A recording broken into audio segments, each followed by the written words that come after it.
ನಮಸ್ತೆ ವೀಕ್ಷಕರೇ, ನಾನು ನಿಮ್ಮ ಉದಯ್ ಶಂಕರ್. ಶ್ರೀಶಂಕರ ಜ್ಯೋತಿರ್ವಿಜ್ಞಾನ ಸಿದ್ಧಿಪೀಠ ಯೂಟ್ಯೂಬ್ ಚಾನಲ್ಗೆ ಸ್ವಾಗತ ಸುಸ್ವಾಗತ.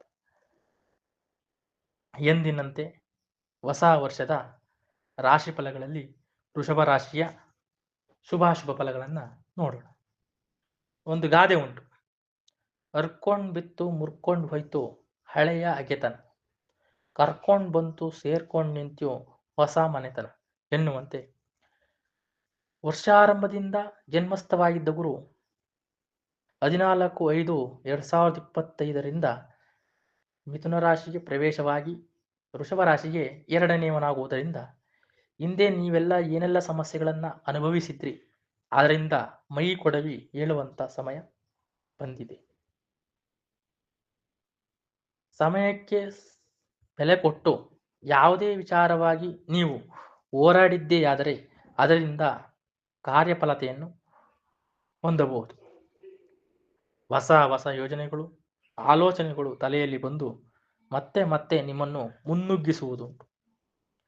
ನೂತನ ಯೋಜನೆಯೊಂದು, ಅನೇಕ ಆಸ್ತಿ ಸಂಗ್ರಹ ಸಂಭ್ರಮವು ನಿಮ್ಮ ಕುಟುಂಬದಲ್ಲಿ ಏರ್ಪಟ್ಟು ನಿಮ್ಮನ್ನು ಕುಣಿದಾಡುವಂತೆ ಮಾಡುವುದು. ನಿಮ್ಮ ಮೇಲೆ ಪೂರ್ವಜರ ಶ್ರೀರಕ್ಷೆ ಮತ್ತು ಪಿತೃಗಳ ಅನುಗ್ರಹ, ಕುಲದೇವತಾ ಅನುಗ್ರಹಗಳು ಬಂದು ಅನೇಕ ಮಂಗಲ ಕಾರ್ಯಗಳು ಬಹು ವಿಜೃಂಭಣೆಯಿಂದ ಸುಮಂಗಲವಾಗಿ ಜರುಗುವುದುಂಟು. ಕೈಯಿಂದ ಕಲ್ಲು ಹೊಡೆದರೆ 100 ಅಡಿ, ಬಂದೂಕಿನಿಂದ ಗುಂಡು ಹೊಡೆದರೆ 1000 ಅಡಿ. ಹಸಿದವರಿಗೆ ಒಂದು ತುಂಡು ರೊಟ್ಟಿ ಕೊಟ್ಟರೆ ಸ್ವರ್ಗದವರೆಗೂ ಎನ್ನುವಂತೆ ಪುಣ್ಯ ಪರೋಪಕಾರಗಳು ಸತತವಾಗಿ ನಡೆಯುತ್ತಿದ್ದು ಬಯಸದೇ ಇರುವ ಭಾಗ್ಯಗಳು ನಿಮ್ಮ ಬಳಿಯಲ್ಲಿಯೇ ಸುತ್ತುವವು. ಆರೋಗ್ಯದಲ್ಲಿಯೂ ಶ್ರೀರಕ್ಷೆ. ಹಾಗೆಯೇ ಈ ರಾಶಿಯಲ್ಲಿ ರೈತಾಪಿ ವರ್ಗದವರಿಗೂ ಕೆಲಸ ಕಡಿಮೆ ಫಸಲು ಜಾಸ್ತಿ ಎನ್ನುವಂತೆ ಸಂತೋಷದಿಂದ ಬೀಗುವುದುಂಟು. ಇನ್ನು ಈ ರಾಶಿಯಲ್ಲಿದ್ದವರಿಗೆ ಕೋರ್ಟ್ ಕಚೇರಿ ಕೆಲಸಗಳು ಮಾತ್ರ ಮಂದಗತಿಯಲ್ಲಿ ಸಾಗುವುದು. ಆ ಮೂಲಕ ಈ ವಿಷಯವಾಗಿ ತಾವು ಚಿಂತಿಸಬೇಕಾಗುವುದು. ಧರ್ಮ ಬಾಹಿರರಾಗದೆ ಧರ್ಮಕ್ಕೆ ಜಯವೆಂದು ಜೀವನ ಸಾಗಿಸಿದ್ದಲ್ಲಿ 100ಕ್ಕೆ 120ರಷ್ಟು ಶುಭ ಫಲವನ್ನು ಪಡೆಯುವರಿ.